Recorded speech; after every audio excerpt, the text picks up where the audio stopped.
देखो fourth example है कि नहीं इन ट्रायंगल एबीसी ट्रायंगल ਦੇ ਵਿੱਚ the bisector of AD of angle A ਧਿਆਨ ਨਾਲ ਦੇਖੋ ਕੱਲੀ ਕੱਲੀ ਗੱਲ ਤੋਂ ਆਪਾਂ ਹਰ ਇੱਕ ਚੀਜ਼ ਲਿਖਣੀ ਹੈ कि नहीं इन ट्रायंगल एबीसी कोई ट्रायंगल है ठीक है the bisector AD of angle A जो AD है ना वो एंगल A ਦਾ बाइसेक्टर है क्वेश्चन ਨੂੰ ਧਿਆਨ ਨਾਲ ਪੜ੍ਹਨਾ क्वेश्चन ਨੂੰ ਧਿਆਨ ਨਾਲ ਸਮਝਣਾ जो AD है वो एंगल A ਦਾ बाइसेक्टर है जो AD है वो एंगल A ਦਾ बाइसेक्टर है मतलब ये वाला एंगल A ਦੇ ਇਕੁਅਲ है इस एंगल ਦਾ ਕੀ ਨਾਮ है BAD ਤੇ इस एंगल ਦਾ ਕੀ ਨਾਮ है CAD ਆਪਾਂ ਨੂੰ ਕੀ ਗਿਵਨ है कि जो AD है AD is bisector of angle A अपन की गिवन है जो AD है वो एंगल A दा बाइसेक्टर है बाइसेक्टर का मतलब की है जो BAD है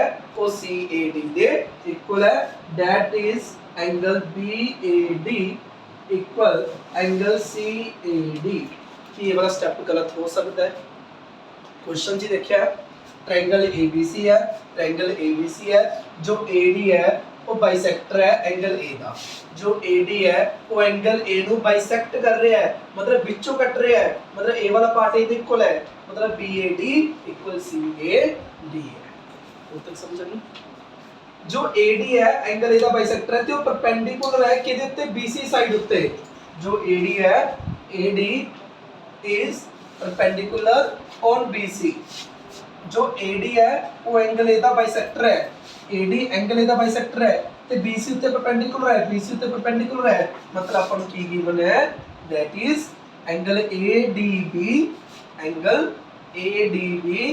equal angle ADC equal 90 degree और तक दसो कोई डाउट हो हर एक चीज क्वेश्चन च लिखना हर एक चीज इकल्ली इकल्ली इन्होंने क्या जो AD है वो एंगल A दा बाइसेक्टर है एंगल A दा बाइसेक्टर है that's mean BAD equal CAD वो BC दे परपेंडिकुलर है वो BC दे परपेंडिकुलर है दैट्स मीन ADB ते ADC किने 90 डिग्री समझ सके अपने शो की करना है की शो करना है AB इक्वल AC कई जने जो टू प्रूव करते ने वो गिवन च लिख बैठते ने जब इन्होंने साफ साफ लिखे है भी शो दैट शो करो AB इक्वल AC तो उन गिवन च लिखने का कोई मतलब नहीं है अपने की शो करना है AB इक्वल AC ते होर की प्रूव करना है ABC इज आइसोसेलेस अगर किसी ट्रायंगल च टू साइड्स इक्वल हो जान तो वो आइसोसेलेस अपने आप ही हो जाएगी अपने शो की करना है ट्रायंगल ABC इज आइसोसेलेस पूरे तक इस क्वेश्चन नु ही मैं लिखिया बस अपनी लैंग्वेज च लिखिया कल्ली कल्ली लाइन दोबारा की समझो जो बाइसेक्टर AD है वो एंगल A दा बाइसेक्टर AD है बाइसेक्टर का मतलब की है टू सेक्ट विच बंदे हैं टू सेक्शन विच बंदे हैं टू इक्वल पार्ट्स बंदे हैं मतलब जो A वाला पार्ट है इस इक्वल है इस एंगल का की नाम रखांगे A ते बन रहा है एक साइड B है एक साइड D है तो इस एंगल का की नाम है BAD ते इस एंगल का की नाम है CAD angle BAD equal angle CAD उस पर की है A वाला एंगल अपन ठीक है परपेंडिकुलर टू BC जो AD और BC के परपेंडिकुलर है दैट्स मीन ADB ते ADC की ने 90 शो की करना है AB इक्वल AC शो की करना है AB इक्वल AC ते ABC में आइसोसेलेस शो करना है समझ और अपने दो ट्रायंगल को कॉन्ग्रुएंट कर देना तो कॉन्ग्रुएंट करना बहुत ही ज्यादा इजी है A वाला angle is equal given A वाला angle is equal given A वाला side common by ASA triangle congruent CPC triangle AB equal AC सारा क्वेश्चन अपना क्वेश्चन पढ़न ची सारा जोर अपना क्वेश्चन पढ़न च लग गया सॉल्यूशन च कुछ भी नहीं है A वाला एंगल इज इक्वल इन्होंने देता A वाला एंगल इक्वल इन्होंने देता AD इक्वल AD कॉमन दिख ही रही है तब भाई ASA रूल दे नाल दोनों ट्रायंगल होगी कॉन्ग्रुएंट जे ये दो ट्रायंगल कॉन्ग्रुएंट होगी तो CPC नाल AB इक्वल AC समझ सकी तो लिखाओ जरा सबको पहले अपन की करांगे प्रूफ कर रहे हैं इन ट्रायंगल ABD एक तो एक triangle chakli in triangle ABD ते दूसरी तरफ दूसरी ट्रायंगल चकली ट्रायंगल ACD आपा की कह रहे हैं कि जो A वाला एंगल है वो इधर इक्वल है BAD equal CAD angle BAD equal के इधर इक्वल है एंगल CAD दे क्यों गिवन या बाइसेक्टर गिवन लिख सकते जब मर्जी जो ADB है ADC है वो आपस इक्वल है angle ADB equal angle ADC क्यों 90 degree given AD equal AD common AD दोनों ਦੇ ਵਿੱਚ ਆ ਰਹੀ ਹੈ AD ਇਕੁਅਲ AD कॉमन ਤਾਂ ਦੋਨੋਂ ਟ੍ਰਾਇੰਗਲਾਂ ਹੋ ਚੁੱਕੀਆਂ ਨੇ ਕੋਂਗਰੂਐਂਟ ਨਾਮ ਦੇਖ ਲਿਓ ਧਿਆਨ ਨਾਲ ABD ਕਿਹਦੇ ਕੋਂਗਰੂਐਂਟ ਹੋਇਆ ਚੈੱਕ ਕਰੋ ਪੂਰੇ ਵਿੱਚ A ਹੈ ਵਿੱਚ A ਹੈ ਤਾਂ A ਦੀ ਜਗ੍ਹਾ ਤੇ A ਆਊਗਾ ਵਿੱਚ D ਹੈ ਤਾਂ D ਦੀ ਜਗ੍ਹਾ ਤੇ D ਆਊਗਾ ਕੋ ਬਚ ਗਿਆ C ਬਚ ਗਿਆ ਇਹ ਦੋਨੋਂ ਟ੍ਰਾਇੰਗਲਾਂ ਕੋਂਗਰੂਐਂਟ ਹੋਣਗੀਆਂ ਕਿਸ ਰੂਲ ਦੇ ਨਾਲ AS ਰੂਲ ਦੇ ਨਾਲ ਕਿਉਂਕਿ ਐਂਗਲ ਸਾਈਡ ਐਂਗਲ ਤੇ CPCD ਨਾਲ ਤੁਸੀਂ ਕੀ ਲਿਖ ਸਕਦੇ ਹੋ AB equal AC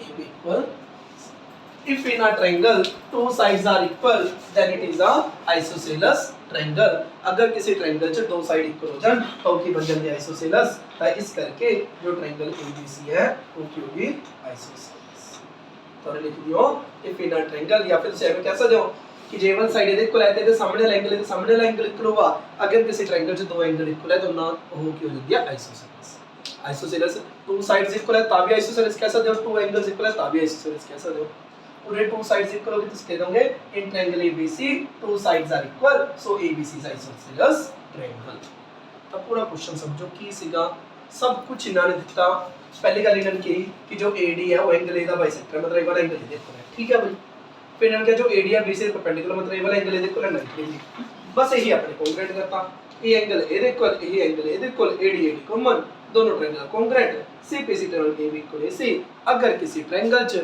two sides equal होगी वो की बन जाती है आइसोसेलेस ट्रायंगल राइट ऑन हां जी देखो फिफ्थ एग्जांपल है ये ध्यान ਨਾਲ समझियो क्यों कह रहे हैं क्योंकि यही सेम फिगर क्वेश्चन नंबर 3 च आउगी यही सेम फिगर क्वेश्चन नंबर 4 च आउगी ते यही फिगर एग्जांपल नंबर 5 च सेम फिगर है स्टेटमेंट भी लगभग सेम जी है प्रूफ च थोड़ा मोटा फर्क है इन्हां च कंफ्यूज कर जाते हैं कई जने थर्ड दा सॉल्यूशन ਇਹਦੇ ਕਰ ਦੇਣਗੇ ਦਾ ਸੋਲੂਸ਼ਨ ਇਹਦੇ ਕਰ ਦੇਣਗੇ ਪਰ ਉਹ ਗਲਤ ਕਰਦੇ ਨੇ ਜੋ ਰੱਟਾ ਲਗਾਉਂਦੇ ਪਰ ਉਹਨੂੰ ਸਮਝ ਕੇ ਦਰਿਓ ਬਹੁਤ ਈਜ਼ੀ ਹੈ ਧਿਆਨ ਨਾਲ ਸਮਝੋ ਇਹਨਾਂ ਦੀ ਕੱਲੀ ਕੱਲੀ ਗੱਲ ਸੁਣਨੀ ਹੈ ਧਿਆਨ ਨਾਲ ਸੁਣਨੀ ਹੈ ਤੇ ਗੱਲਾਂ ਚੱਕਣੀਆਂ ਕਹਿੰਦੇ E and F are respectively the midpoint of equal sides AB and AC. E के दा midpoint है AB दा. E किस दा midpoint है AB दा. E is midpoint. E किस दा midpoint है E is midpoint of AB. E किस दा midpoint है AB दा. अगर E AB दा midpoint है मतलब AE equal EB that is AE equal EB इन्हें आप ही क्या है E midpoint of AB E अगर AB का midpoint है तो AE equal EB same as जो F है वो किसका midpoint है AC का जो F है वो किसका midpoint है AC का मतलब AF equal FC जो F है F is midpoint of AC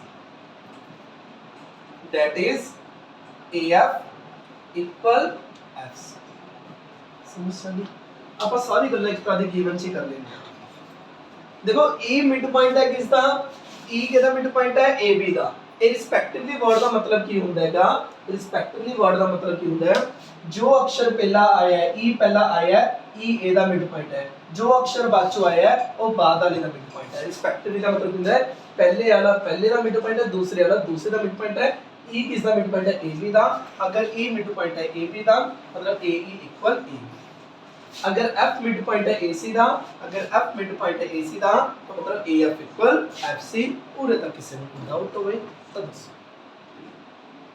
ਇਹ ਗੱਲਾਂ ਚ ਇੱਕ ਗੱਲ ਹੋਰ ਕਹਿ ਗਏ ਕੀ ਕਹਿ ਗਏ ਕਹਿੰਦੇ E ਤੇ F ਰਿਸਪੈਕਟਿਵਲੀ ਮਿਡ ਪੁਆਇੰਟ ਹੈ ਆਫ ਇਕੁਅਲ ਸਾਈਡਸ ਕੀ ਕਹਿ ਗਏ ਆਫ ਇਕੁਅਲ ਸਾਈਡਸ मतलब AB भी AC ਦੇ ਇਕੁਅਲ ਹੈ ਇਹਨਾਂ ਨੇ ਕੀ ਗੱਲ ਬੋਲੀ ਹੈ ਦੁਬਾਰਾ ਜੀ ਦੇਖੋ ਕਹਿੰਦੇ E ਤੇ F ਧਿਆਨ ਨਾਲ ਗੱਲ ਸੁਣਿਓ ਕਹਿੰਦੇ E ਤੇ F ਮਿਡ ਪੁਆਇੰਟ ਨੇ ਕਿਹਦੇ ਮਿਡ ਪੁਆਇੰਟ ਨੇ ਇਕੁਅਲ ਸਾਈਡਸ AB ਤੇ AC ਦੇ ਮਤਲਬ AB ਤੇ AC ਵੀ ਇਕੁਅਲ ਹੈ E ਤੇ F ਮਿਡ ਪੁਆਇੰਟ ਹੈ ਇਕੁਅਲ ਸਾਈਡਸ AB ਤੇ AC ਦੇ।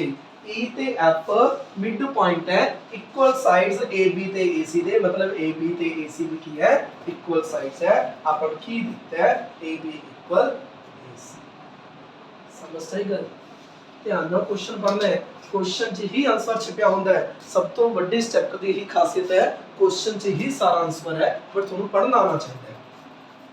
2 ਲਾइन का क्वेश्चन है, इसी ਨੂੰ ਪੜ੍ਹਨਾ ਸਿੱਖਣਾ ਪੜਨਾ। ਕੀ ਕਹਿੰਦੇ ਨੇ? ਕਹਿੰਦੇ E ਤੇ F ਰਿਸਪੈਕਟਿਵਲੀ ਮਿਡ ਪੁਆਇੰਟ ਹੈ AB ਤੇ AC ਦਾ। ਉਹ ਵੀ ਕੀ AB ਤੇ AC ਕਿਨੇ ਇਕੁਅਲ ਨੇ, ਉਹ equal sides AB and AC ਤੇ AB ਤੇ AC ਕਿਉਂ ਨੇ ਇਕੁਅਲ। ਸਮਝਾ ਗਏ? ਹੁਣ ਉਸ ਤੋਂ ਬਾਅਦ ਆਪਾਂ ਨੇ ਕੀ ਪ੍ਰੂਵ ਕਰਨਾ ਹੈ BF ਇਕੁਅਲ C ਨੰਬਰ 2। ਹੁਣ ਇੱਕ ਗੱਲ ਧਿਆਨ ਨਾਲ ਸੁਣਿਓ, ਸਾਰਿਆਂ ਦਾ ਧਿਆਨ ਰੱਖੋਗੇ ਫੁੱਲ ਕੰਸੈਂਟਰੇਸ਼ਨ ਨਾਲ। BF ਨੂੰ CE ਦੇ ਇਕੁਅਲ ਦਿਖਾਣਾ ਹੈ। BF ਨੂੰ ਕਿਸ ਦੇ ਇਕੁਅਲ ਦਿਖਾਣਾ ਹੈ CE।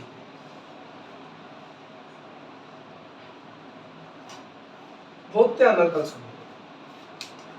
ਹੁਣ ਅਗਰ BF ਨੂੰ CE ਦੇ ਇਕੁਅਲ ਦਿਖਾਣਾ ਹੈ, ਜਿਵੇਂ ਹਜੇ ਤੱਕ ਆਪਾਂ ਕੁਐਸਚਨ ਕਰਦੇ ਆ ਰਹੇ ਹਾਂ, ਅਗਰ BF ਨੂੰ CE ਦੇ ਇਕੁਅਲ ਦਿਖਾਣਾ ਹੈ ਤਾਂ ਇੱਕ ਆਪਾਂ ਇਹ ਜਿਹੀ ਟ੍ਰਾਇੰਗਲ ਲਵਾਂਗੇ ਜਿਹਦੇ ਚ BF ਸਾਈਡ ਆਵੇ, ਇੱਕ ਇਹ ਜਿਹੀ ਟ੍ਰਾਇੰਗਲ ਲਵਾਂਗੇ ਜਿਹਦੇ ਚ CE ਸਾਈਡ ਆਵੇ। ਰਿਪੀਟ ਕਰ ਰਿਹਾ ਵਰਡਸ ਨੂੰ।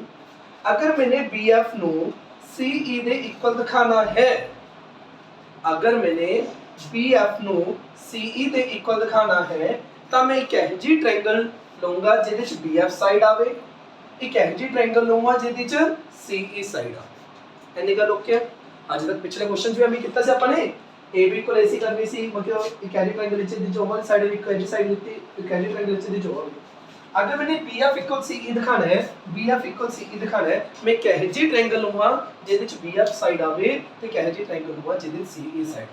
ਇਹ ਗੱਲ ਤਾਂ ਪੁਰਾਣੀ ਹੋ ਗਈ ਤੁਹਾਡੇ ਵਾਸਤੇ, ਹੁਣ ਨਵੀਂ ਗੱਲ ਸੁਣੋ। ਹੁਣ ਇਹ ਕਹੇ ਜੀ ट्रायंगल ਲੈਣੀ ਹੈ ਜਿਹਦੇ ਚ BF ਸਾਈਡ ਆਵੇ। BF ਸਾਈਡ ਲੈਣ ਵਾਲੀ ਆਪਣੇ ਕੋਲ 2 ਟ੍ਰਾਇੰਗਲ ਆ। ਇੱਕ ਤਾਂ ਤੁਸੀਂ A ट्रायंगल ਲੈ ਸਕਦੇ ਹੋ ABF ਤੇ ਦੂਸਰੀ ਤਰਫ ट्रायंगल ਲੈ ਸਕਦੇ ਹੋ FBC। ਹੁਣ ਇਹ ਕਿਵੇਂ ਡਿਸਾਈਡ ਹੋਊਗਾ ਕਿ ਆਪਾਂ ABF ਟ੍ਰਾਇੰਗਲ ਲਈਏ ਕਿ FBC ਟ੍ਰਾਇੰਗਲ। ਹੁਣ ਚੈੱਕ ਕਰੋ ABF ਟ੍ਰਾਇੰਗਲ ਦੇ ਵਿੱਚ ਤੁਹਾਨੂੰ ਤੁਹਾਨੂੰ A ਵਾਲੀ ਸਾਈਡ ਇਹ ਦੇਖੋ ਹੈ, ਤੁਸੀਂ ਖੁਦ ਦੇਖੋ ਕਿ A ਵਾਲੀ ਸਾਈਡ ਇਹ ਦੇਖੋ ਹੈ। ਜੇ ਤੁਸੀਂ A ਵਾਲਾ ਟ੍ਰਾਇੰਗਲ ਮਤਲਬ ਕਿ BFC ਤੇ A ਵਾਲਾ ਟ੍ਰਾਇੰਗਲ ਲੈ ਲਈ ਤਾਂ A ਵਾਲੀ ਸਾਈਡ ਤੇ ਇਹਦੇ ਵਿੱਚ ਆਊਗੀ ਨਹੀਂ। ਖੁਦ ਦੇਖੋ ਜੇ ਤੁਸੀਂ A ਵਾਲੀ ਸਾਈਡ ਮਤਲਬ ਕਿ ਜੇ A ਵਾਲਾ ट्रायंगल वैसे ਉਹਦੇ ਨਾਲ ਵੀ ਹੋ ਜੂਗਾ ਬਟ ਉਹਦੇ ਨਾਲ ਅੱਡ ਤਰੀਕੇ ਦੂੰਗਾ, ਮੈਂ ਤੁਹਾਨੂੰ ਦੋਨੋਂ ਤਰੀਕੇ ਦਾ ਕਰਕੇ ਦਿਖਾਣਾ। ਸਭ ਤੋਂ ਪਹਿਲਾਂ ਆਪਾਂ ट्रायंगल ਚੱਕਦੇ ਹਾਂ ਕਿਹੜੀ ਕਿਹੜੀ A ਵਾਲੀ BF A ਵਾਲਾ ट्रायंगल ਚੱਕ ਲਈ ਤੇ ਦੂਸਰੀ ਤਰਫ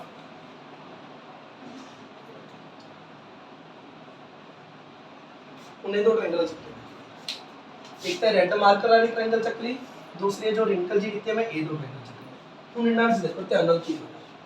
In triangle ABF and triangle ACA ਹੁਣ ਇਹਦੇ ਦੇਖੋ ਕੀ ਕੁਝ ਗਿਵਨ ਹੈ ਤੁਹਾਨੂੰ। AB ਕਿਹਦੇ ਕੋਲ ਹੈ AC ਦੇ। ਇੱਕ ਤਾਂ ਇਹ ਗਿਵਨ ਹੈ ਕਿਉਂਕਿ ਦੇਖੋ ਜੋ AB और रेड ਚ ਆ ਰਹੀ ਹੈ, जो AC और रिंकल ਚ ਆ ਰਹੀ ਹੈ। ਹੋਰ ਕੀ ਗਿਵਨ ਸੀ ਤੁਹਾਨੂੰ? AE ਕਿਹਦੇ ਕੋਲ ਸੀ ਤੁਹਾਨੂੰ? BE ਦੇ, ਹੈ ਨਾ? नहीं गिवन सीगा AE इक्वल BEC। एक मिनट चेक करो, जो AB है वो किस दे इक्वल है AC दे, तो जो हाफ ऑफ AB होगा वो किस दे इक्वल हुआ हाफ ऑफ AC दे। जो AB दा हाफ है वो कौन है AE, जो AC दा हाफ है वो कौन है AF। दोबारा सुनो मैं की बोले देखो और तक गिवन लिखा है E मिड पॉइंट है किसका AB ਦਾ। E ਕਿਹਦਾ ਮਿਡ ਪੁਆਇੰਟ ਹੈ AB ਦਾ। ਅਗਰ E ਮਿਡ ਪੁਆਇੰਟ AB ਦਾ ਤਾਂ AE ਇਕੁਅਲ EB। ਅਗਰ F ਮਿਡ ਪੁਆਇੰਟ ਹੈ AC ਦਾ, ਅਗਰ F ਮਿਡ ਪੁਆਇੰਟ ਹੈ AC ਦਾ ਤਾਂ AF equal FC। Of equal sides equal है मतलब AB इक्वल AC है। टू प्रूफ की करना है BF equal CE, BF equal CE। ਹੁਣ ਮੈਂ ਕਹੇ ਜੀ ਟ੍ਰਾਇੰਗਲ ਲਵਾਂ ਜਿਹਦੇ ਚ BF ਸਾਈਡ ਆਵੇ, ਕਹੇ ਜੀ ਟ੍ਰਾਇੰਗਲ ਲਵਾਂ ਜਿਹਦੇ ਚ CE ਸਾਈਡ ਆਵੇ। BF ਸਾਈਡ ਵਾਲੀ ਮੈਂ ਟ੍ਰਾਇੰਗਲ ਚੱਕ ਲਈ ABF ਤੇ CE ਟ੍ਰਾਇੰਗਲ ਵਾਲੀ ਮੈਂ CE ਸਾਈਡ ਵਾਲੀ ਟ੍ਰਾਇੰਗਲ ਚੱਕ ਲਈ AEC। ਹੁਣ ਇਹਦੇ ਚ ਆਪਾਂ ਤਿੰਨ ਚੀਜ਼ਾਂ ਲੱਭਣੀਆਂ ਨੇ। ਇੱਕ ਚੀਜ਼ ਤਾਂ ਮੈਨੂੰ ਦਿਖਾਈ ਦੇ ਰਹੀ ਹੈ ਕਿ AB ਇਕੁਅਲ AC। ਹੋਰ ਦੋ ਚੀਜ਼ਾਂ ਲੱਭਣੀਆਂ ਨੇ। ਹੁਣ ਧਿਆਨ ਨਾਲ ਦੇਖੋ ਵੀ ਇਸ ਟ੍ਰਾਇੰਗਲ ਦੇ ਤੁਸੀਂ ਇੰਨਾ ਕੁ ਸੋਚੋ इस ट्रायंगल दी तीन साइडां ने, इस ट्रायंगल दी तीन साइडां, एक साइड दा मैं यूज कर चुकिया, एक साइड दा मैं यूज कर चुकिया, दूसरी साइड मैंने प्रूफ करनी है, तो कोशिश करो कि ये तीसरी साइड किसी तरीके नाल इक्वल आ सकती है कि नहीं आ सकती। कंसैप्ट सुनियो मैं किवें सोच रहा, कराने मैं सीधा करा सकदा, गोल गोल क्यों घुमा रहा ताकि कंसैप्ट क्लियर होवे। ध्यान नाल समझियो, आपां ने इस ट्रायंगल नो इस ट्रायंगल दे कॉन्ग्रुएंट करना है। ट्रायंगल च अपने कोल है ही सिर्फ 3 साइड्स, AB दा AC दे इक्वल होगी, तो मैं सोचा कि BF मेरी CE दे इक्वल हो सकदी है, ये तो मैं प्रूफ करनी है, वो किवें करूंगी। तीसरी चीज है देखो, AB AC दे इक्वल प्रूफ कर दी मैंने, चक ली मैंने, A साइड दे इक्वल ले नहीं सकदा क्योंकि यही दा प्रूफ करनी है कि किसी तरीके नाल मेरी AF AE दे इक्वल हो सकदी है। चेक करो किसी तरीके नाल AF AE दे इक्वल हो सकदी है। यार AE ता AB दा हाफ है, जो AF है वो AC दा हाफ है, जो AE है वो AB दा हाफ है, जो AF है वो AC दा हाफ है, ते AB ते AC दा आपस इक्वल सी। जे AB AC आपस इक्वल सी तो half of AB half of AC they equal हुआ। AB दा हाफ कौन है? AE, AC दा हाफ कौन है? AF, ता AC के इक्वल आ गया, AF के इक्वल आ गया। दोबारा की रिपीट करना भी की कितना ते क्यों किया। AF के इक्वल है AE, एक बार दोबारा से सिंपल सिंपल दसना हुन की होया। मैंने ये रेड वाले ट्रायंगल ते ये ਜਿਹੜੀ कर्व की ट्रायंगल है इनो मैंने कॉन्करेंट करना है, ठीक है। देखो ट्रायंगल च 3 साइड्स है, उन्हां दा ही यूज करके मैं कुछ ना कुछ करना है। AB इक्वल AC यूज करना है। तो ठंडे दिमाग नाल सोचियो कि मैंने इस ट्रायंगल नो ते इस ट्रायंगल नो कॉन्ग्रुएंट करना है। 3 साइड्स है, मैं एक ही करके चकूंगा। मैं पहली साइड चक ली AB इक्वल AC, ठीक है, AB इक्वल AC HB। फिर मैं सोचा कि मेरी BF CE दे इक्वल हो सकदी है, AE दा मैंने प्रूव करना है। A के मैं चक लूंगा, मैं ये तो मैं चक नहीं सकदा, इधर छड़ दो। तीसरी चीज बच गई AF इक्वल AE, कि किसी तरीके नाल AF AE दे इक्वल हो सकदा है, किसी तरीके नाल AF AE दे इक्वल हो सकदा है। चेक करो, E मिड पॉइंट सी AB दा, F मिड पॉइंट सी AC दा, मतलब जो AE है वो AB दा हाफ है, जो F है वो AC दा हाफ है, ते AB ते AC दा मेरे को इक्वल है ही कि नहीं। जे AB इक्वल AC है तो half of AB half of AC they equal हो जावा। AB दा हाफ कौन है? AE, AC दा हाफ कौन है? AF, ता AE के इक्वल है AF, ते इन इक्वेशन 1 देके पूरे दिस इक्वेशन जो A की अगर गिवन है ते A कितों लिखता अपने फ्रॉम इक्वेशन। तो ਤੁਹਾਡੇ ਕੋਲ सिर्फ 3 ਸਾਈਡਾਂ ਨੇ, 3 ਐਂਗਲ ਹੈ, ਇਹਨਾਂ ਦੀ ਹੀ ਹੈਲਪ ਨਾਲ ਤੁਸੀਂ ਕੌਂਗਰੈਂਟ ਕਰਨਾ ਹੈਗਾ। ਇੱਕ ਸਾਈਡ ਤੁਸੀਂ ਯੂਜ਼ ਕਰ ਲਈ AB ਇਕੁਅਲ AC, ਦੂਸਰੀ ਸਾਈਡ ਤੁਸੀਂ ਯੂਜ਼ ਕਰ ਨਹੀਂ ਸਕਦੇ ਕਿ ਉਹੀ ਤੁਸੀਂ ਪ੍ਰੂਫ ਕਰਨੀ ਹੈ। ਤੁਹਾਡੇ ਕੋਲ ਬਚੀ ਇੱਕ ਸਾਈਡ, ਉਹ ਸੋਚ ਲਓ ਕਿ AF ਇਕੁਅਲ AB ਹੋ ਸਕਦੀ ਕਿਸੇ ਤਰੀਕੇ ਨਾਲ, ਹੋ ਸਕਦੀ ਹੈ, ਕਰਤੀ ਤੇ ਲਿਖਤੀ। ਹੁਣ ਤੀਸਰੀ ਚੀਜ਼ ਦੇਖੋ, ਇਹ ਸਾਈਡ ਇਹਦੇ ਇਕੁਅਲ ਹੋਗੀ, ਇਹ ਸਾਈਡ ਇਹਦੇ ਇਕੁਅਲ। तीसरी चीज चेक करो, angle A common, angle A इस रेक्ट ट्रायंगल च आ रहा है, एंगल ए इस ट्रायंगल च आ रहा है, तो आप की कह सकते हैं जो एंगल ए है वो एंगल ए दे इक्वल है कॉमन, क्योंकि और कुछ हो नहीं सकता। ध्यान दो, और केड़ा एंगल बचया? ए वाले एंगल ते ए वाले एंगल बारे अपन कोई नॉलेज नहीं है, ए वाले एंगल ते ए वाले एंगल बारे अपन कोई नॉलेज नहीं है। सिर्फ 3 साइडां ने, 3 एंगल है, उन्हां तो ही अपन कुछ ना कुछ कढना है। A B equal AC use कर लिया, BE ते BF ते CE मैं यूज नहीं कर सकता क्योंकि वही मैंने प्रूफ करनी है। तीसरी चीज बची जस्ट AE ते AF, मैंने A च लिखती ते हो गया। ते angle A equal angle A common, दोनों ट्रायंगल होगी कॉन्ग्रुएंट, समझे? तो दोनों ट्रायंगल कॉन्ग्रुएंट होगी। किस नाल हुई? ट्रायंगल पर नाम ध्यान देखो, पहले का नाम जैमर्जी लिख दो, दूसरी का देखो A के इक्वल है A दे, A दी जगह ते होगा A, अगर A दी जगह ते A आ रहा है, B दी जगह ते क्या होगा C, B दी जगह ते क्या होगा A दी जगह ते A आ रहा है, तो F दी जगह ते क्या होगा F दी जगह ते क्या होगा E। दोनों ट्रायंगल कॉन्ग्रुएंट होगी किस रूल नाल? SAS रूल दे नाल, इस रूल के नाल भी SAS रूल दे नाल। तो मैं कह सकदा कि जो मेरी BF है वो किसके इक्वल है? CE दे, जो BF है वो किसके इक्वल है? CE दे बाय CBCD। समझ? उन simple simple language question repeat करूंगा तो ध्यान से समझो। E मिड पॉइंट है AB का, ए लाइन सारे क्लियर है या नहीं? E मिड पॉइंट है AB का मतलब A, F मिड पॉइंट है AC का, F मिड पॉइंट है AC का मतलब AF इक्वल FC, ये सारे क्लियर है या नहीं? Equal sides AB and AC मतलब AB इक्वल AC है, और तक बस डन है। प्रूफ की करना है BF इक्वल CE। ਹੁਣ अगर BF ਨੂੰ CE ਦੇ ਇਕੁਅਲ ਦਿਖਾਣਾ ਹੈ ਤਾਂ ਮੈਂ ਕਹੇ ਜੀ ਟ੍ਰਾਇੰਗਲ ਲੂੰਗਾ ਜਿਹਦੇ ਚ BF ਸਾਈਡ ਆਵੇ, ਇਹ ਕਹੇ ਜੀ ਟ੍ਰਾਇੰਗਲ ਲੂੰਗਾ ਜਿਹਦੇ CE ਸਾਈਡ ਆਵੇ। ਹੁਣ BF ਸਾਈਡ ਵਾਲੀ मैंने ਉੱਪਰਲੀ ਟ੍ਰਾਇੰਗਲ ਚੱਕ ਲਈ, CE ਸਾਈਡ ਵਾਲੀ ਮੈਂ ਉੱਪਰਲੀ ਟ੍ਰਾਇੰਗਲ ਚੱਕ ਲਈ, ਤੇ ਦੋ ਟ੍ਰਾਇੰਗਲ ਚੱਕ। ਹੁਣ ਇਹਦੇ ਚੈੱਕ ਕਰੋ ਇਸ ਰੈਡ ਟ੍ਰਾਇੰਗਲ ਦੇ ਵਿੱਚ ਤੇ ਇਸ ਰਿੰਕਲ ਵਾਲੇ ਟ੍ਰਾਇੰਗਲ ਦੇ ਵਿੱਚ AB = AC ਇਹ ਗਿਵਨ ਮੈਂ ਯੂਜ਼ ਕਰ ਲਿਆ। ਹੁਣ ਦੂਸਰੀ ਚੀਜ਼ ਸੋਚੋ ਕਿ ਇੱਕ ਸਾਈਡ ਤਾਂ ਮੈਂ ਯੂਜ਼ ਕਰ ਲਈ ਕਿ BF C ਇਹਦੇ ਇਕੁਅਲ ਹੋ ਜੂਗੀ ਨਾ, ਇਹ ਤਾਂ ਪ੍ਰੂਫ ਕਰਨੀ ਹੈ ਕਿ ਮੈਂ ਇਕੁਅਲ ਹੋ ਜੂਗੀ ਕਿ ਅੱਛਾ AF A ਇਹਦੇ ਇਕੁਅਲ ਹੋ ਜੂਗੀ। ਤੁਸੀਂ ਐਵੇਂ ਸੋਚਣਾ ਕੁਐਸਚਨ ਦੇ ਵਿੱਚ ਕਿਉਂਕਿ ਤਿੰਨ ਸਾਈਡਾਂ ਨੇ ਤਿੰਨ ਐਂਗਲ। ਸੋਚੋ ਕਿ AB = AC ਠੀਕ ਹੈ कि BF C ਇਹਦੇ ਇਕੁਅਲ ਹੋ ਜੂਗੀ ਨਾ, ਇਹ ਤਾਂ ਮੈਂ ਪ੍ਰੂਫ ਕਰਨੇ ਕਿਵੇਂ ਹੋ ਜੂਗੀ। ਅੱਛਾ ਕਿ AF A ਇਹਦੇ ਇਕੁਅਲ ਹੋ ਜੂਗੀ, ਦੇਖਦੇ ਹਾਂ ਕਿ AF A ਇਹਦੇ ਇਕੁਅਲ ਹੋ ਜੂਗੀ। A ਮਿਡ ਪੁਆਇੰਟ ਕਿਹਦਾ AB ਦਾ, F ਕਿਹਦਾ ਮਿਡ ਪੁਆਇੰਟ ਹੈ AC ਦਾ, E ਕਿਹਦਾ ਮਿਡ ਪੁਆਇੰਟ ਹੈ AB ਦਾ, F ਕਿਹਦਾ ਮਿਡ ਪੁਆਇੰਟ ਹੈ AC ਦਾ ਤੇ AB ਤੇ AC ਆਪਸ ਵਿੱਚ ਇਕੁਅਲ ਹੈ ਤਾਂ half of AB half of AC ਦੇ ਇਕੁਅਲ ਹੋਊਗਾ ਤਾਂ ਆਪਣਾ AE ਕਿਹਦੇ ਇਕੁਅਲ ਹੋਊਗਾ AF ਦੇ। दूसरी चीज भी समझता कि सोचना कि मैं क्वेश्चन ਨੂੰ सोचना कि मैं ਤੁਸੀਂ ਸੋਚੋ कि AB = AC ਦਾ ਮੈਨੂੰ ਮਿਲ ਗਿਆ, BF = AC ਦਾ मैंने प्रूफ ही करना है। तीसरी चीज बची एक मजबूर ਆਪਾਂ AF ਤੇ AE ਇੱਕੋ ਹੀ ਸਾਈਡ ਬਚੀ ਆਪਣੇ ਕੋਲ ਤੇ ਹੁਣ ਆਪਾਂ ਇਸੇ ਨੂੰ ਆਪਾਂ ਕਿਵੇਂ ਨਾ ਕਿਵੇਂ ਆਪਾਂ ਕੱਢ ਲਿਆ ਤੇ ਦੂਸਰੀ ਚੀਜ਼ ਮਿਲ ਗਈ ਤੇ ਤੀਸਰੀ ਚੀਜ਼ ਆਪਾਂ ਨੂੰ ਸਾਫ਼-ਸਾਫ਼ ਦਿਖਾਈ ਦੇ ਰਹੀ ਸੀ ਐਂਗਲ ਇਕੁਅਲ ਐਂਗਲ ਕਾਮਨ ਤਾਂ ਦੋਨੋਂ ਐਂਗਲ ਕੰਗਰੂਐਂਟ ਤਾਂ BF = CE/CD। समझ आ गया? कोई डाउट नहीं? सिंपल है क्वेश्चन सी। ए साइड ए इक्वल सी, ए वाला एंगल कॉमन सी, तीसरी चीज नहीं मिल रही सी क्योंकि ए साइड ते इक्वल करनी सी, सिर्फ यही चीज बची तो यही चीज अपन करते हैं। डन है। देख लो भी इसी क्वेश्चन का दूसरा मेथड देख लो। ਹੁਣ ਜੇ ਆਪਾਂ ਨੇ BF ਨੂੰ C ਦੇ ਇਕੁਅਲ ਕਰਨਾ ਸੀ, BF ਨੂੰ C ਦੇ ਇਕੁਅਲ ਕਰਨਾ ਸੀ, ਪਹਿਲਾਂ ਆਪਾਂ ਨੇ ਸੋਚਿਆ ਕਿ BF ਵਾਸਤੇ ਇੱਕ ਉੱਪਰਲੇ ਟ੍ਰਾਇੰਗਲ ਚੱਕ ਲੈਣਾ, CE ਵਾਸਤੇ ਵੀ ਉੱਪਰਲੇ ਟ੍ਰਾਇੰਗਲ ਚੱਕ ਲੈਣਾ। ਹੁਣ ਕਿਸੇ ਦੇ ਦਿਮਾਗ 'ਚ ਇਹ ਵੀ ਤਾਂ ਆ ਸਕਦਾ ਹੈ ਕਿ BF जो BF है वो इस ट्रायंगल 'ਚ आ रही है सेम एज जो CE है, जो CE है वो इस ट्रायंगल 'ਚ आ रही है। ये चीज भी तो सोच सकता है कुछ ना, पर जो ऊपर ले चक्कर है तो दूसरी ऊपर चक्कर, जो नीचे चक्कर है दूसरी नीचे चक्कर। जिवें अपने दिमाग 'ਚ है कि A वाला ट्रायंगल ते A वाला ट्रायंगल ਚੱਕੀਏ, ਕਿਸੇ ਦਿਮਾਗ 'ਚ ਇਹ ਵੀ ਤਾਂ ਆ ਸਕਦਾ ਹੈ ਕਿ ਅਸੀਂ A ਵਾਲਾ ट्रायंगल ਤੇ A वाला ट्रायंगल ਚੱਕੀਏ। ਹੁਣ ਆਪਾਂ ਦੇਖਦੇ ਹਾਂ ਕਿ ਇਸ ट्रायंगल ਨਾਲ ਪ੍ਰੂਫ ਹੁੰਦਾ ਹੈ ਕਿ ਨਹੀਂ ਹੁੰਦਾ। ਚੱਕਰ ਉਵੇਂ ਨੈਚੁਰਲ ट्रायंगल ਚੱਕਰ ਹੈ BEC in triangle BEC and triangle BFC and triangle BFC। Check करो BC = BC कॉमन,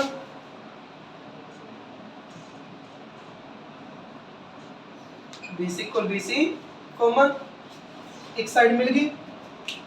ओमी जे पिछले क्वेश्चन तो सोचना दसा सी, ओमी सोचो BC = BC कॉमन मिल गई और केड़ी साइड है BF = CE ये हो जूगी। हां ਇਹਦਾ प्रूफ करने किवें हो जूगी कि BE ते CF आपस में इक्वल हो जाएंगे। हां ये हो जाएंगे, किवें हो जाएंगे क्योंकि जो BE है वो AB का हाफ है, जो CF है वो AC का हाफ है। मतलब ओमी AB = AC है, half of AB half of AC equal है। AB का हाफ कौन है, ਹੁਣ AB ਦਾ ਹਾਫ ਕਿਹੜਾ ਲੈ ਲੈਣੇ ਆਪਾਂ BE, AC ਦਾ ਹਾਫ ਕੌਣ ਲੈ ਲੈਣੇ ਆਪਾਂ CF। AB ਦਾ ਹਾਫ ਕਿਹੜਾ ਲੈ ਲਿਆ BE, AC ਦਾ ਹਾਫ ਕੌਣ ਲੈ ਲਿਆ CF। ਤਾਂ ਉਦੋਂ ਕੀ ਆ ਗਿਆ ਆਪਣਾ ਜੋ BE ਹੈ ਉਹ ਕਿਹਦੇ ਇਕੁਅਲ ਹੈ CF। ਕਿਵੇਂ from equation 1, from equation check ਕਰੋ A ਸਾਈਡ ਕਾਮਨ, A ਵਾਲੀ ਸਾਈਡ ਇਹਦੇ ਇਕੁਅਲ ਹੋਗੀ, A ਸਾਈਡ ਪ੍ਰੂਵ ਕਰਨੀ ਹੈ, ਸਾਈਡਾਂ ਦਾ ਸਟੋਕ ਤੱਕ ਖਤਮ, ਸਾਈਡਾਂ ਦਾ ਸਟੋਕ ਖਤਮ। ਹੁਣ ਐਂਗਲ ਤੇ ਆ ਜਾਓ, ਮੈਨੂੰ ਗਿਵਨ ਕੀ ਸੀ ਆ AB = AC ਸੀ। ਜੇ ਕਿਸੇ ट्रायंगल 'ਚ टू साइड्स इक्वल है तो उनके अपोजिट एंगल इक्वल होंगे कि नहीं होंगे। अगर किसी ट्रायंगल 'ਚ टू साइड्स इक्वल है, अगर AB = AC है तो उनके अपोजिट एंगल्स भी इक्वल होंगे कि नहीं होंगे। तो चेक कर लो, तीसरी चीज मिल चुकी है, जो एंगल B है वो एंगल C दे, जो एंगल B है वो किस इक्वल एंगल C दे। BEC ट्रायंगल 'ਚ एंगल B मिल गया ते BFC ट्रायंगल 'ਚ एंगल C मिल गया। ये दोनों एंगल आपस में इक्वल है, क्यों क्योंकि मैंने की गिवन है AB = AC if in a triangle two sides are equal then their opposite angles are also equal। क्योंकि अगर किसी ट्रायंगल 'ਚ टू साइड इक्वल हो जान, इन्ना दे सामने वाले एंगल भी कितने आपस में इक्वल होंगे। क्यों जी C समझ आया कि मैं सोचना देखो, रट्टा नहीं मारना क्वेश्चन ते। ਹੁਣ ਇਹ ਵਾਲੀ ਸਾਈਡ ਜੇ ਮੈंने कहता कि हाँ भी ऊपरली ट्रायंगल ਚੱਕਣੀ ਹੈ, ਪੱਥਰ ਦੀ ਲਕੀਰ ਨਾ ਸਮਝੋ ਕਿ ਉੱਪਰਲੀ ट्रायंगल ਹੀ ਚੱਕਾਂਗੇ ਅਸੀਂ। ਉਹ ਟੈਸਟ ਤੁਹਾਨੂੰ ਸਮਝ ਨਹੀਂ ਆਊਗਾ ਕਿ ਅਸੀਂ ਉੱਪਰਲੀ ट्रायंगल ਚੱਕੀਏ ਕਿ ਨੀਚਲੀ ट्रायंगल ਚੱਕੀਏ। ਤੁਸੀਂ ਜੋ ਮਰਜ਼ੀ ਚੱਕ ਸਕਦੇ ਹੋ, ਆਨਸਰ ਆਊਗਾ। ਜੇ ਉੱਪਰਲੀ ट्रायंगल ਚੱਕ ਜੋ ਕਿਸੇ ਹੋਰ ਤਰੀਕੇ ਨਾਲ ਆਨਸਰ ਆਊਗਾ, ਨੀਚਲੀ ट्रायंगल ਚੱਕ ਜੋ ਤਾਂ ਕਿਸੇ ਹੋਰ ਤਰੀਕੇ ਨਾਲ ਆਊਗਾ, ਬਟ ਆਨਸਰ ਆਊਗਾ। ਜਿਵੇਂ ਏਵਲ ਟ੍ਰਾਇੰਗਲ ਚੱਕਿਆ ਆਪਣੇ, ਹੁਣ ਇਹਦੀ ਚੈੱਕ ਕਰੋ, ਏਵਲ ਟ੍ਰਾਇੰਗਲ ਚੱਕਿਆ ਆਪਣੇ, BC = BC ਕਾਮਨ, ਆਪਾਂ ਦੇਖਿਆ ਕਿ A ਸਾਈਡ ਤੇ ਦੇਖੋ ਹੋ ਨਹੀਂ ਸਕਦੀ ਕਿਉਂਕਿ ਇਹਦਾ ਮੈਨੂੰ ਪ੍ਰੂਫ ਕਰਨਾ ਹੈ ਕਿ BECF ਦੇ ਕੋਲ ਹੋ ਸਕਦੀ ਹੈ, G ਹੋ ਸਕਦੀ ਹੈ। ਇਸ ਰੂਲ ਦੇ ਨਾਲ ਇਹ ਚੀਜ਼ ਮਿਲ ਗਈ ਤੇ ਐਂਗਲ B ਐਂਗਲ C ਦੇ ਕੋਲ ਹੋਗਾ, ਤਾਂ ਦੋਨੋਂ ਟ੍ਰਾਇੰਗਲ ਕੰਗਰੂਐਂਟ ਹੋ ਚੁੱਕੀਆਂ ਨੇ ਕਿਸ ਰੂਲ ਦੇ ਨਾਲ, BEC ਕੰਗਰੂਐਂਟ ਹੋ ਗਈ। ਨਾਮ ਧਿਆਨ ਨਾਲ ਲਿਖਿਓ, B ਦੀ ਜਗ੍ਹਾ ਤੇ C ਹੈ, B ਦੀ ਜਗ੍ਹਾ ਤੇ C, B ਦੀ ਜਗ੍ਹਾ ਤੇ ਅਗਰ C ਹੈ, B ਦੀ ਜਗ੍ਹਾ ਤੇ ਅਗਰ C ਹੈ ਤਾਂ C ਦੀ ਜਗ੍ਹਾ ਤੇ B ਆਊਗਾ, C ਦੀ ਜਗ੍ਹਾ ਤੇ B ਆਊਗਾ, B ਦੀ ਜਗ੍ਹਾ ਤੇ C ਹੈ ਤੇ E ਦੀ ਜਗ੍ਹਾ ਤੇ F ਆਊਗਾ, E ਦੀ ਜਗ੍ਹਾ ਤੇ ਕੀ ਹੋਊਗਾ F ਆਊਗਾ। ਟ੍ਰਾਇੰਗਲ ਦਾ ਨਾਮ ਧਿਆਨ ਨਾਲ ਲਿਖਿਓ, CFB ਆਊਗਾ, ਕੀ ਹੋਊਗਾ CF। ਤੀਸਰਾ ਰੂਲ ਹੈ ਇਹ SAS ਰੂਲ ਦੇ ਨਾਲ, ਤੇ ਆਪਾਂ ਕੀ ਪ੍ਰੂਫ ਕਰਨਾ ਸੀ, BF = CE, ਚੈੱਕ ਕਰੋ, BF = CE, BF = CE by CP। दिमाग ਨੂੰ ਸ਼ਾਰਪ ਬਣਾਓ, ਸੋਚਣਾ ਕਿਵੇਂ, ਕਰਨਾ ਕਿਵੇਂ ਹੈ, ਕੋਈ ਅਜੀਬ ਕੁਐਸਚਨ ਤੁਹਾਨੂੰ ਟੱਕਰ ਜੇ ਉਹਦੇ 'ਚ ਕਿਵੇਂ ਡੀਲ ਕਰਨਾ ਹੈ। ਆਪਾਂ ਤਾਂ ਸਿਰਫ NCERT ਕਰ ਰਹੇ ਹਾਂ, ਲੇਕਿਨ ਕੋਈ ਅਲੱਗ ਤੋਂ ਕੁਐਸਚਨ ਤੁਹਾਨੂੰ ਮਿਲ ਜਾਂਦਾ ਹੈ, ਉਸ ਨਾਲ ਕਿਵੇਂ ਡੀਲ ਕਰੋਗੇ। ਤੁਹਾਡੇ ਕੋਲ 3 ਸਾਈਡਾਂ ਨੇ, 3 ਐਂਗਲਸ ਨੇ, ਅਜੀਬ ਕੁਐਸਚਨ ਕਿਵੇਂ ਦੇਖ ਰਹੇ ਹੋ ਤੁਸੀਂ, ਕਿਉਂਕਿ ਕੁਐਸਚਨ ਇਨਫਾਈਨਾਈਟ ਨੇ, ਜ਼ਿੰਦਗੀ 'ਚ ਕਦੇ ਪੂਰੇ ਕਰ ਹੀ ਨਹੀਂ ਸਕਦੇ ਤੁਸੀਂ, ਕਿੰਨੀ ਬੁੱਕਸ ਨੇ, ਕੋਈ ਅਲੱਗ ਜਿਹਾ ਕੁਐਸਚਨ ਆਇਆ ਤਾਂ ਉਹਦੇ ਨਾਲ ਕਿਵੇਂ ਡੀਲ ਕਰੋਗੇ। ਇਸ ਟ੍ਰਾਇੰਗਲ ਨੂੰ ਇਸ ਟ੍ਰਾਇੰਗਲ ਦੇ ਕੰਗਰੂਐਂਟ ਕਰਨਾ ਹੈ। ਦੇਖੋ ਇੱਕ ਸਾਈਡ ਕਾਮਨ, ਕਿ ਇਹ ਸਾਈਡ ਇਹਦੇ ਕੋਲ ਹੋ ਸਕਦੀ ਹੈ, ਹੋ ਨਹੀਂ ਸਕਦੀ, ਇਹਦਾ ਪ੍ਰੂਫ ਕਰਨੀ ਹੈ ਕਿ ਇਹ ਸਾਈਡ ਇਹਦੇ ਕੋਲ ਹੋ ਸਕਦੀ ਹੈ, ਹਾਂ ਹੋ ਸਕਦੀ ਹੈ, ਲਿਖ ਦੋ, ਬਚ ਗਿਆ ਐਂਗਲ। ਕੀ ਐਂਗਲ ਇਹਦੇ ਕੋਲ ਹੋ ਸਕਦਾ ਹੈ, ਹੋ ਸਕਦਾ ਹੈ, ਕਿਉਂਕਿ ਇਹ ਸਾਈਡ ਇਹਦੇ ਕੋਲ ਹੈ ਤੇ ਐਂਗਲ ਇਹਦੇ ਕੋਲ ਹੈ, ਪ੍ਰੂਫ ਹੋ ਗਿਆ। ਸਮਝ ਸਹੀ। 6th एग्जांपल है कि in an isosceles triangle ABC कोई आइसोसेलेस ट्रायंगल है, गिवन लिख लेंगे आप, इन्हें जो ट्रायंगल ABC है ना वो की है आइसोसेलेस ट्रायंगल है। अगर आइसोसेलेस ट्रायंगल है तो की लिख सकदा, तो दो गल्लां निकल के आंदियां ने, जे ABC आइसोसेलेस ट्रायंगल है तो दो गल्लां निकल के आंदी है कि AB = AC होगी, AB = AC होगी, ते दूसरी गल जो एंगल B है वो एंगल C दे इक्वल होगा। ये दसो समझ आए कि नहीं आया। मैं पहली लाइन पढ़ी है, ABC एक आइसोसेलेस ट्रायंगल है जिहदे च AB = AC है। अगर ABC कोई आइसोसेलेस ट्रायंगल है तो उत्ते दो गल्लां निकल के आंदियां ने कि जो AB और AC दे इक्वल है एंगल B के इक्वल एंगल C। उस तो बाद अपन की दिता है BE = CE, और दिता है BE = C। तो प्रूफ की करना पड़े, AD = AE, AD ਨੂੰ ਕਿਹਦੇ ਇਕੁਅਲ ਕਰਨਾ ਹੈ, AE ਦੇ। ਹੁਣ AD ਨੂੰ AE ਦੇ ਇਕੁਅਲ ਕਰਨਾ ਹੈ, ਹਰ ਵਾਰ ਦੀ ਤਰ੍ਹਾਂ ਇੱਕ ਇਹੋ ਜਿਹੀ ਟ੍ਰਾਇੰਗਲ ਲਓ ਜਿਹਦੇ ਚ AD ਸਾਈਡ ਆਵੇ, ਇੱਕ ਇਹੋ ਜਿਹੀ ਟ੍ਰਾਇੰਗਲ ਲਓ ਜਿਹਦੇ ਚ AE ਸਾਈਡ ਆਵੇ, ਇੱਕ ਇਹੋ ਜਿਹੀ ਟ੍ਰਾਇੰਗਲ ਲੈਣਾ ਜਿਹਦੇ ਚ AD ਸਾਈਡ ਆਵੇ, ਇੱਕ ਇਹੋ ਜਿਹੀ ਟ੍ਰਾਇੰਗਲ ਲੈਣਾ ਜਿਹਦੇ ਚ AE ਸਾਈਡ। ਆਪਾਂ ਗਿਵਨ ਦੀ ਤਰਫ ਭੱਜਾਂਗੇ ਵੀ ਜਿਸ ਤਰਫ ਆਪਾਂ ਨੂੰ ਕੁਝ ਗਿਵਨ ਉਸ ਤਰਫ ਚੱਲਾਂਗੇ, ਹੈ ਨਾ। ਆਪਾਂ ਏਵਲ ਟ੍ਰਾਇੰਗਲ ਲੈ ਲਓ ਤੇ ਇਧਰ चेक कर लो, प्रूफ होया पिया क्वेश्चन, सिर्फ ध्यान नाल देखना है।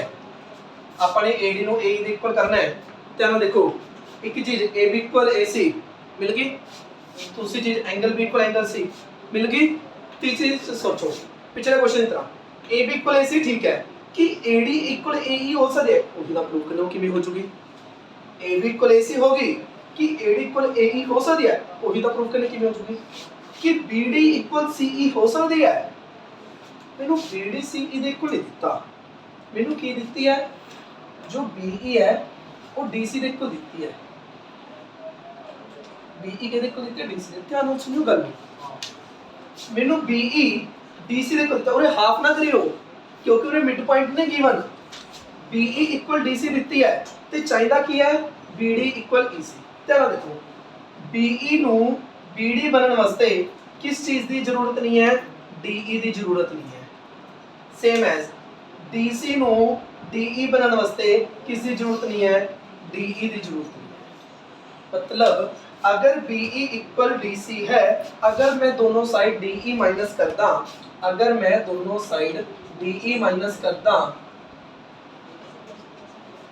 BE = DC है, BE = DC है, इधर भी मैंने DC की जरूरत नहीं है, इस साइड वास्ते मैंने DE की जरूरत नहीं है, मैं दोनों साइड DE माइनस करता। अगर BE चो DE माइनस कर देंगे तो की बच लूगा BD, और अगर DC चो DE माइनस कर देंगे की बच लूगा EC।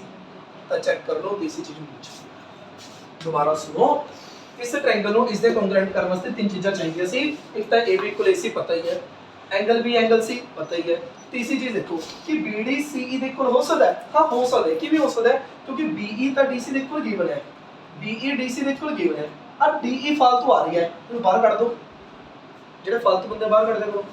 अगर बी ई डी सी ਦੇ ਇਕੁਅਲ ਹੈ बी ई ਚੋਂ ਵੀ डी ई ਨੂੰ ਮਾਈਨਸ ਕਰ ਦੋ ਤੇ डी सी ਚੋਂ ਵੀ डी ई ਨੂੰ ਮਾਈਨਸ ਕਰ ਦੋ, ਦੋਨਾਂ ਚ ਅਗਰ ਮਾਈਨਸ ਕਰ ਦਿੰਦੇ ਆ ਤਾਂ बी डी ਕਿਹਦੇ ਇਕੁਅਲ ਆ ਜੂਗੀ, जो बी डी है वो किहदे इक्वल आ जूगी ई सी दे ते तीनों चीज़ां ਆਪਾਂ ਨੂੰ ਮਿਲ ਜਾਣਗੀਆਂ, ਕੋਂਗਰੂਐਂਟ ਹੋ ਜੂਗੀ, सी पी सी इक्वल हो जूगी। ਆਪਾਂ ਲਿਖਦੇ ਆ ਕੀ ਲਿਖ ਰਹੇ ਆ, प्रूफ कर रहे हैं in triangle A B D, in triangle A B D and triangle ACE ਆਪਾਂ ਕਮਾਂਗੇ कि जो AB है वो किहदे इक्वल है AC दे की चीज given angle B equal angle C, क्यों आइसोसेलेस गिवन। तीसरी चीज जो BD है वो किहदे इक्वल है EC they from equation 1।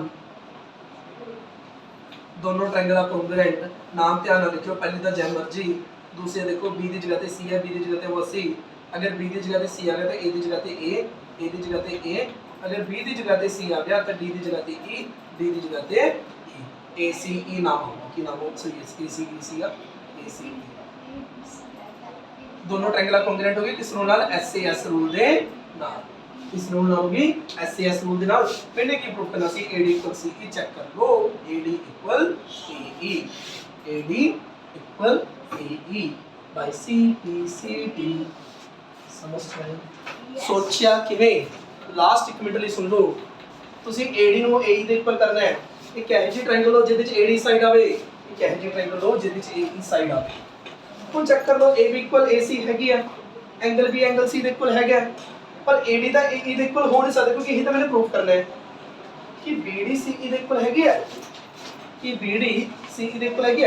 Check ਕਰੋ BE DC ਦੇ ਇਕੁਅਲ ਹੈ, BE ਚੋਂ ਵੀ ਆਪਾਂ DE ਮਾਈਨਸ ਕਰ ਦਾਂਗੇ, DC ਚੋਂ ਵੀ DE ਮਾਈਨਸ ਕਰ ਦਾਂਗੇ ਤਾਂ ਜੋ BD ਹੈ ਉਹ ਕਿਹਦੇ ਇਕੁਅਲ ਆ ਜੂਗੀ EC ਦੇ, ਜੇ BD EC ਦੇ ਇਕੁਅਲ ਆ ਗਈ ਬਾਈ SAS ਰੂਲ ਦੇ ਨਾਲ ਦੋਨੋਂ ਟ੍ਰਾਇੰਗਲਾਂ ਕੋਂਗਰੂਐਂਟ। ਆਪਣਾ ਕੀ ਆ ਗਿਆ CPCT ਨਾਲ AD ਇਕੁਅਲ AE।